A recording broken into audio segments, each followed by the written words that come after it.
that my dad cut the other day. After it was Uncle Paul. Uncle Paul cut the other day. And now my dad's raking it, and it looks pretty good. Feels pretty dry. I mean, some stalks are a little wet. But it looks good.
Well, there we kicked out our first bale. I was initially, when I cut this, was planning on small square baling it, but the weather has kind of changed from what it was last week. We were really hot and dry last week, you know, 80s, low 90s, and sunny, windy. This week now it's a little cooler. It's sun's out right now. This morning I think it was about 45 degrees, cloudy. It looked like it was gonna rain. So I was kind of torn on what to do with it. Last year on this field, I round baled this for dry hay and stuck it in the shed, and a couple of the bales started smoking on me. I had to get them out of there. So this stuff, there's a lot of alfalfa in here. To get it dry enough to square bale, the weather we've had, it'd probably take another 3 days at least, and that's hoping you got it dry enough. So we got the wrapper. I might as well just roll it up and wrap it. It's got pretty good moisture.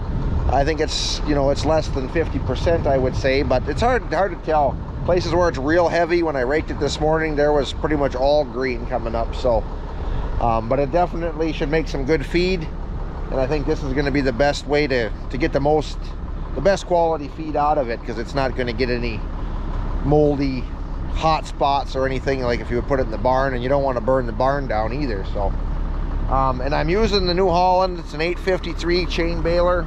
Normally I use my little fly in there.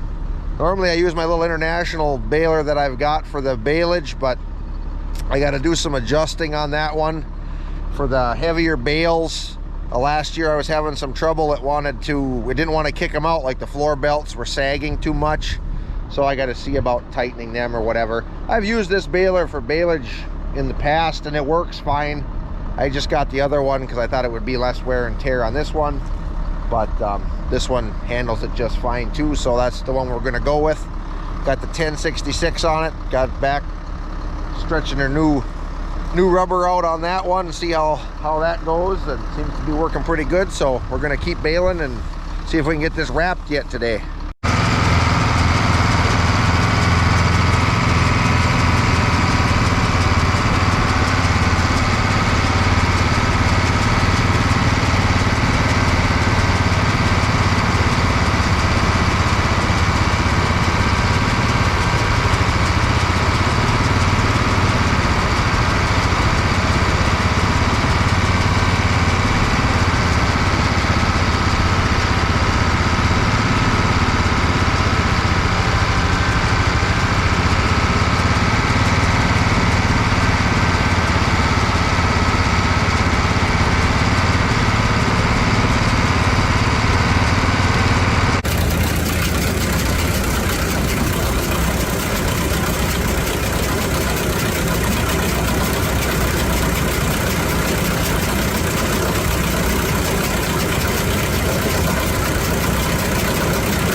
Back here and along the driveway, I got our bale wrapper hooked up to the 830 case. We got the 1066 on the trailer, got a load loaded up, got everything baled out there.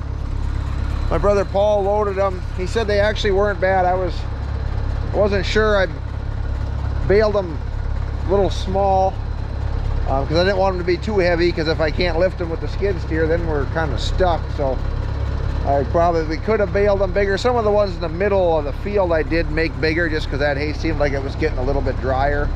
But if you put your hand in them, you know, they're feeling warm in there, so there's enough moisture in them. But so yeah, we're gonna get them wrapped up. I think I didn't get a full count, but I think there was like 35, something like that.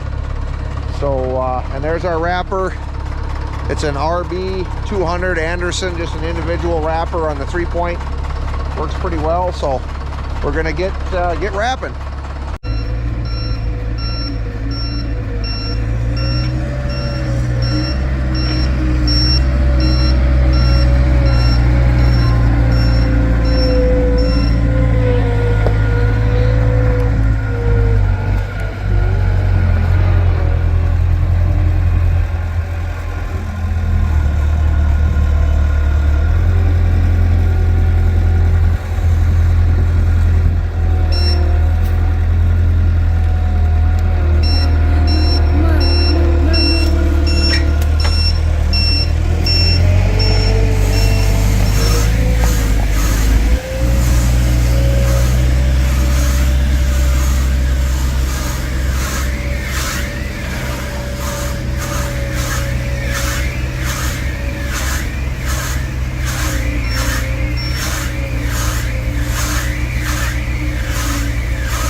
we go.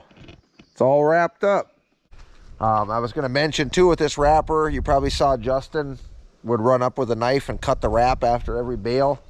This wrapper does have a knife that goes on it to cut the wrap, but I don't know, if I had very limited success with that thing working. About half the bales it would cut the wrap just perfect, and the other half it would just grab it and want to wrap it up. It wouldn't cut. You'd have to get out and cut it anyway. So I just took it off of there. It was easy to take on and off, and then I just have one of the kids go and cut it, and it seems to work a lot better. But it might have been something I was doing wrong too, that it didn't work like it should. But that's why he was running and doing the cutting.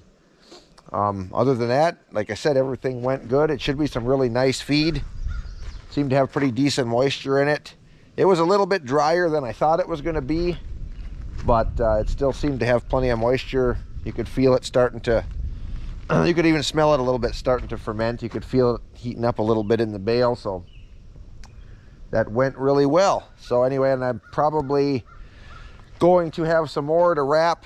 I've got plenty of more hay to cut yet, but we wanted to get this done. Stuff was ready to cut. None of the alfalfa was bloomed yet, so that was good. So anyway, we're gonna call that a wrap for this video. We hope you enjoy it, and we'll see you in the next one.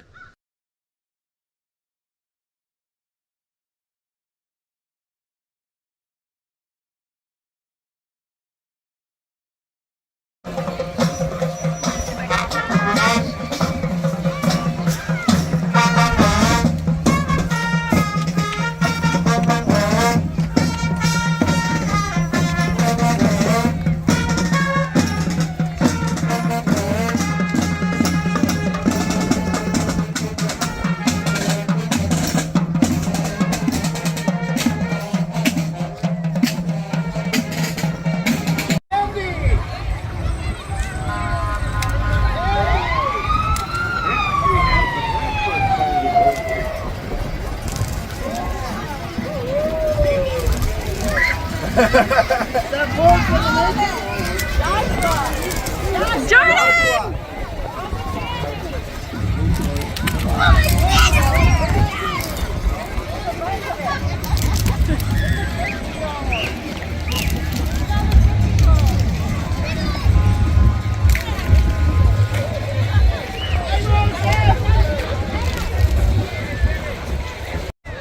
Hey, look, there's Jessica.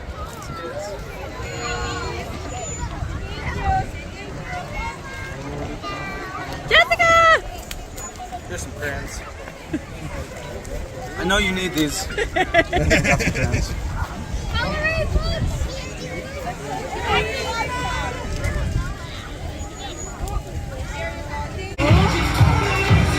Here we go. It's outside time.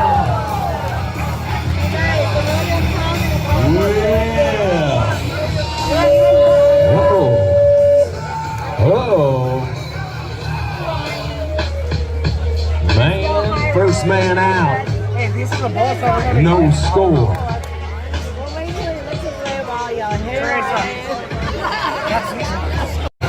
We're getting close.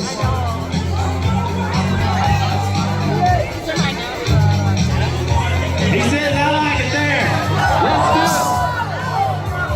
Watching boys, bullfighters right where they The grip for the corn, the beans, everything. Life for my corn, the stuff that's up, the knobs and stuff, the seeds just sitting there. Because I had these big gaps and I went digging. There's seeds in there. Yep. So Nebraska, we came across Nebraska. We got down, we were sitting right down by the fence. We got like this corner like that where it was down. And we were spitting and singing and sparks were spitting and the fuel was big.